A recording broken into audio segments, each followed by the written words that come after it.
Assalamualaikum and hi everyone, welcome back to my channel. If you guys are new to my channel, I am Wan Harisun and I am going to share some beneficial content and sometimes not so beneficial content. Okay, sekarang kita tengok untuk syarat am. Untuk syarat am ni biasanya kalau kita daripada asasi, matrikulasi ataupun PISMP sekalipun ataupun diploma, dia akan tetap tengok dekat kita punya sijil SPM sama ada kita lepas beberapa kelayakan ataupun tidak.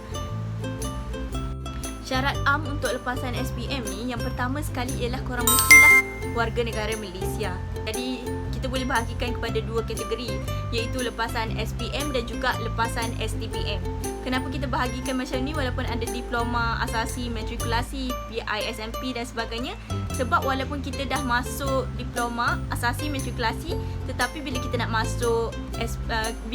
masuk dalam universiti, mereka tetap akan tengok result SPM kita dulu. Jadi kalau untuk pelajar-pelajar asasi, matrikulasi, PISMP, biasanya mereka perlu mempunyai 5 kepujian dalam subjek-subjek yang mereka ambil dan 3 kepujian untuk pelajar-pelajar daripada diploma. Dan syarat yang ketiga pula, mestilah lulus dalam subjek-subjek sejarah dan juga bahasa Melayu. Dan mestilah lulus dalam subjek sejarah SPM. Syarat am untuk lepasan STPM pula, walaupun kita masuk STPM, tetap akan tengok juga sijil SPM. Sebab tu penting untuk kita belajar bersungguh-sungguh bila SPM. Perlulah lulus dalam bahasa Melayu ataupun bahasa Malaysia yang setaraf dengannya, perlu lulus bahasa Melayu. Yang kedua pula PNGK ataupun kita sebut sebagai PNGK lah. Untuk SPM ni perlu sekurang-kurangnya 2.00 ataupun grade C NGMP sekurang-kurangnya 2.0 juga untuk sekurang-kurangnya 3 subjek, iaitu termasuk dengan pengajian am. Atau lulus peringkat matrikulasi ataupun asasi dengan sekurang-kurangnya grade PNGK 2.0. Ataupun memiliki kelulusan diploma yang diiktiraf oleh Malaysia ataupun yang setaraf dengannya yang diiktiraf oleh Senat Universiti tersebut. Dan untuk yang ambil stam pula, kena sekurang-kurangnya lulus dengan pangkat jayid bagi sijil tinggi agama Malaysia untuk masuk ke universiti. Jadi sijil am ni cuma untuk melayakkan kita, sijil am pula, syarat am ni cumalah untuk melayakkan kita masuk ke universiti. Jadi kita tengok pula apa itu syarat-syarat khas untuk masuk ke kos yang kita mahukan. Jadi jom kita tengok. And satu lagi lupa nak bagi tahu, bahasa Inggeris ataupun MUET kenalah sekurang-kurangnya band 1 untuk masuk ke universiti. Kategori-kategori dalam orang yang masuk ke universiti ni dia lain-lain tau. Dia ada yang aliran STPM Sastra, aliran Sains, STPM dan sebagainya.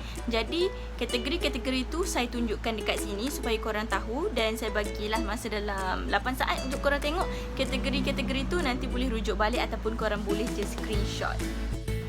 Okay, now kita dah masuk kepada syarat khas untuk masuk kos hubungan antarabangsa di UNISA. Dekat universiti-universiti lain saya tak pasti, tapi kalau nak boleh je kita cuba cari untuk adik-adik. Kalau nak boleh komen dekat ruangan komen di bawah. Sekarang kita nak bincangkan apa syarat khas untuk kemasukan kos hubungan antarabangsa di UNISA. Oh ya, sebelum tu saya nak bagi tahu, kos hubungan antarabangsa ni bukan sahaja ada di Universiti Sultan Zainal Abidin Terengganu, tapi ada juga dekat UM, iaitu Universiti Malaysia, UMS, Universiti Malaysia Sabah, UKM, ada juga di UNIMAS, Universiti Malaysia Sarawak, dan ada juga dekat UUM, Universiti Utara Malaysia. Tak silap saya, ada juga dekat IIUM, tapi bukan kos hubungan antarabangsa, tapi human political science, something like that. Tapi memang ada jugalah, cuma dalam nama yang berbeza. Tapi untuk waktu sekarang, disebabkan saya pelajar UNISA, jadi saya akan cakap apa syarat-syarat kelayakan untuk pelajar UNISA sahaja. First kali untuk kategori STPM, untuk kategori A dan S, iaitu aliran STPM Sastra ataupun Sains. Jadi kedua-dua ni, dua aliran ni boleh masuk dalam kos hubungan antarabangsa. Sama jugalah kalau STPM Tafiz ke apa boleh je. Sebab sebelum masuk dia akan tengok balik dekat keputusan SPM kita. Syarat pertama, kena dapat sekurang-kurangnya 2.75 PNGK untuk budak-budak lepasan STPM untuk masuk kos hubungan antarabangsa. Dan juga perlu mempunyai MUET ataupun Malaysian University English Test muat tu band 2 ataupun tahap 2 sekurang-kurangnya lah untuk masuk kos hubungan antarabangsa ni, dan mendapat B, sekurang-kurangnya B untuk subjek sejarah dan juga bahasa Inggeris. Sejarah dan bahasa Inggeris ni memang kena sekurang-kurangnya dapat grade B.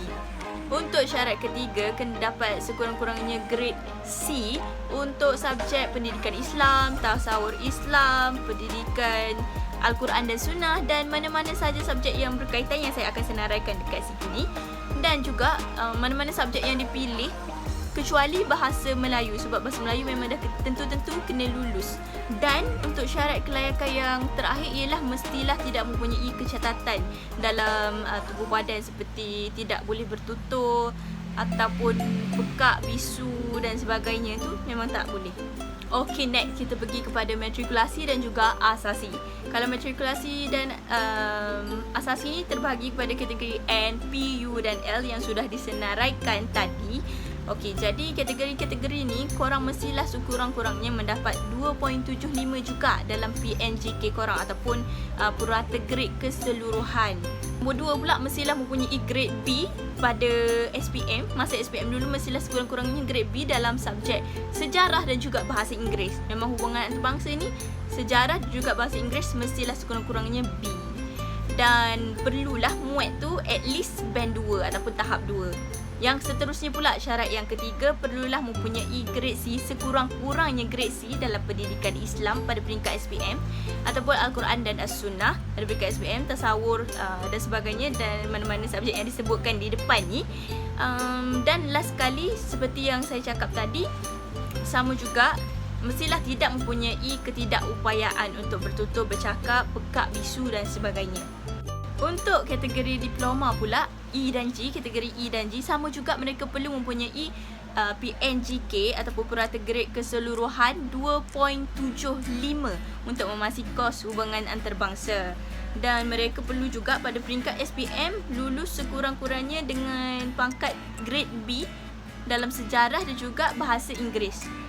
Perlu juga mempunyai muat sekurang-kurangnya band 2 ataupun tahap 2 dan grade C dalam pendidikan Islam, tasawur Islam, balaghah dan apa-apa saja tu sekurang-kurangnya grade C ataupun mana-mana subjek lain yang tidak disebut kecuali bahasa Melayu.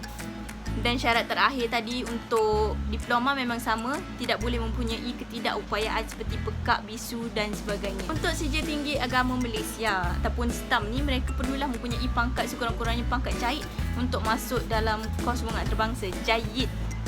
Dan mereka juga perlu mempunyai sekurang-kurangnya grade B untuk subjek sejarah dan bahasa Inggeris, sama jugalah. Dan mempunyai muat tahap 2 ataupun band 2. Dan yang ketiga pula mesti mempunyai grade C sekurang-kurangnya untuk pendidikan Islam, tasawur, balaghah, Al-Quran dan Sunnah sebagainya, dan juga mana-mana subjek yang tidak disebut kecuali bahasa Melayu. Dan mereka juga mestilah tidak mempunyai ketidakupayaan untuk bertutur, tidak mempunyai masalah pekak, rabun, bisu dan juga masalah seperti ketiadaan anggota dan sebagainya. Tapi biasanya kalau rabun tu, walaupun disebutkan di dalam syarat, tapi ramai je kawan-kawan saya yang rabun tapi dia dapat masuki kos hubungan antarabangsa. Jadi mungkin yang rabun tu tak perlu risau sangat. Jadi itu sahaja untuk syarat-syarat am untuk memasuki universiti dan juga syarat-syarat khas untuk memasuki kos hubungan antarabangsa. Dan semua syarat-syarat ni mungkin saja akan mempunyai persaingan untuk korang. Contoh kalau yang dapat 2.8, 3 4.0 for flat tu kan, mungkin akan ada persaingan sikit dengan korang untuk masuk kos hubungan antarabangsa. Tapi jangan risau sangatlah sebab ramai yang minta kos hubungan antarabangsa memang akan dapat, insya-Allah lah. Ada jugalah kadang-kadang yang tak dapat berdasarkan rezeki. Ramai di kalangan adik-adik yang sedang menonton sekarang mungkin mempunyai minat untuk masuk kos hubungan antarabangsa. Betul kan? Kalau adik-adik minat kos hubungan antarabangsa, boleh komen dekat bawah sama ada adik minat ni disebabkan seseorang ataupun memang minat asal-asal, ataupun ada orang yang menginspirasikan adik-adik, ataupun memang minat macam tu je. Okey. Untuk pengetahuan adik-adik, akak yakin mesti korang ada yang nak masuk kos bunga antarabangsa, tapi tidak semestinya masuk ke Uniza saja. Ada universiti lain seperti UMS, Unimas, UUM, UKM dan juga UM yang akak cakap tadi. Jadi untuk minggu depan, akak akan buat perbezaan bagaimana kos hubungan antarabangsa di universiti-universiti yang berlainan. Pastikan adik-adik tekan notification bell supaya adik-adik tahu bila akak post video yang baru untuk kategori-kategori yang akak beritahu tadi.